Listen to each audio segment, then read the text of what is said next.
What did I think of the candidates? Asks Spinstar. I know I'm going to get a lot of flack for saying this, but the candidates has absolutely no allure to me when Magnus Carlsen is not going to be involved. Look, our reigning world champion is ranked number 5 in the world. The challenger, Gukesh, is that his name? Remarkable. Let's start there. Let me back up. I don't want to diminish it too much because here's a 17-year-old kid playing for the world championship. That makes it remarkable. But is he playing for the world championship? If he's not playing a real world champion, you say, but he is the world champion. He won the world championship match fair and square. Yeah, did he? To me, there's an asterisk by his title because he did not beat the reigning world champion. If Ding Liren were rated higher and, over 2,800, maybe I would give him credence. But here, it's possible if Gukesh beats Ding Liren, you'll have a world champion that's not even in the top 15 in the world in rankings. Let me go to the list. I think Magnus did not do the world championship any favors by not playing, and I think FIDE made a big mistake. Look, let me back up. Throughout history, the reigning world champion set the terms. Always and ever. And you as the challenger had to say yes to those terms or you don't get to challenge. You either beat me on these terms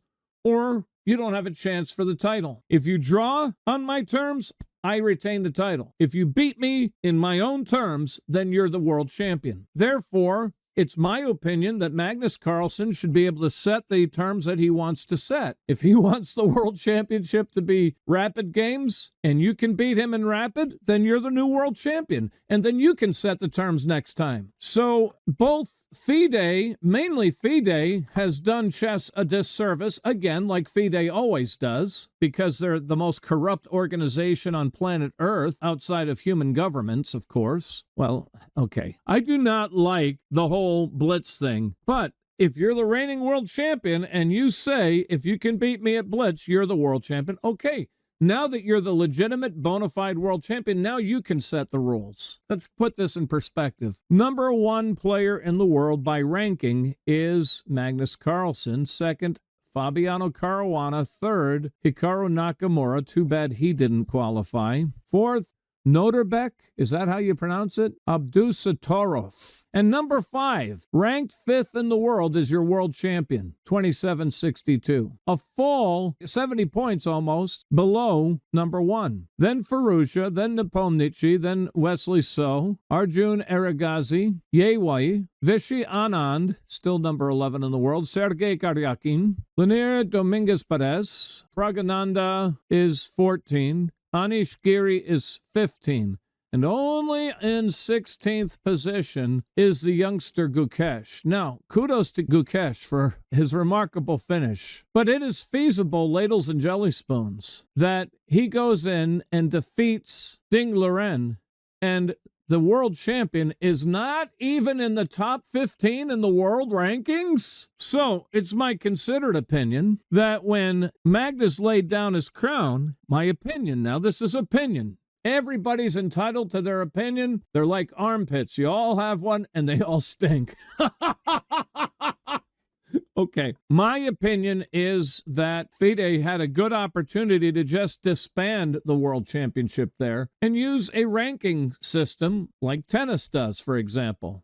Is there a tennis world champion? No. You don't have a world's champion of tennis. You've got a Grand Slam winner, you've got Wimbledon champions, you've got Australian Open champions, you've got French Open champions, but you don't have a world champion in tennis. This would have been an opportunity for FIDE to say, we're not going to disgrace the title world champion by setting up conditions that, well, just like they did when Ruslan Ponomariov won the world championship, okay?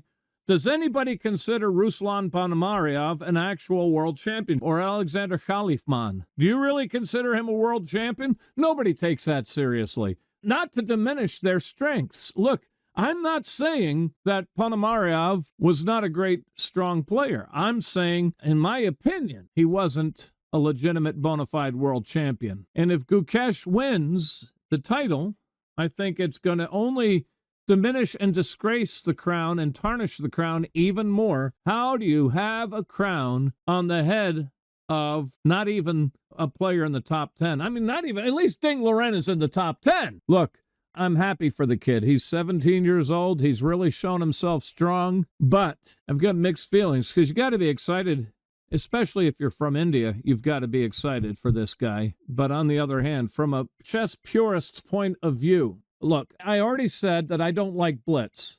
I already made that clear, that I hate the idea of a world championship match being determined by blitz. I've said on this program before, I don't like blitz playoffs. In a world championship, if you have a 24-game match, if you have a 12-game match, if you have a 16-game match, and that comes out drawn, you do what historically was done. The title is retained by the champion unless he is actually defeated. So Botvinnik retained his title 2 or 3 times by drawing the match. Lasker at least once retained his title by drawing the match. When Magnus drew his match against Fabi, that should have been the end of it. It didn't need to go to, exactly, it did not need to go to a playoff, in my opinion.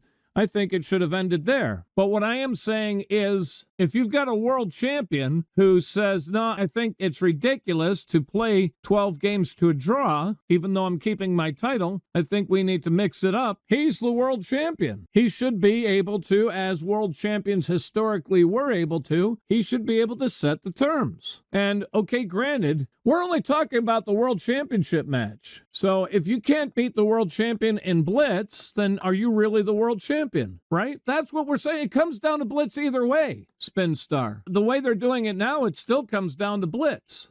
So if it's going to come down to blitz anyway, Magnus is saying, let's just skip the 12, 15, 20 game preliminary that's going to end up in a draw anyway, and let's get right to the blitz. Let's just start with the playoff, because that's what it's going to end up as anyway. And if you beat me, you're world champion, and next time you can say no blitz. Right, that's my opinion. And I certainly respect your disagreement. A purist says, leave it classical, and the challenger has to beat the champion.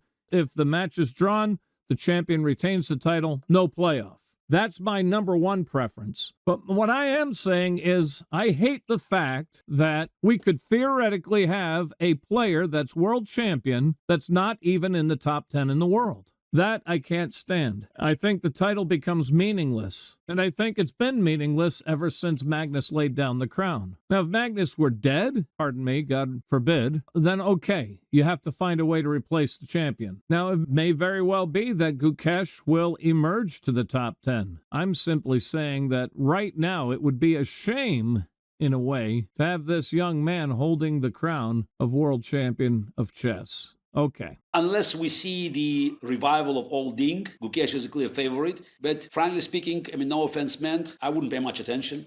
I think the history of the World Championship match, world champions ended with Magnus Carlsen. You can't pretend that the match between number whatever, what is Gukesh? 5, 6, I don't know, just under, and somebody number 15, basically two players that, you know, just too very far away from number 1, number 2. It can be classified as a World Championship match. I think that we have 16 world champions from Wilhelm Steines to Magnus Carlsen, and what's being played now between Ding and Gukesh is, again, it's a FIDE title. It's official title that has, in my opinion, has no historical relevance.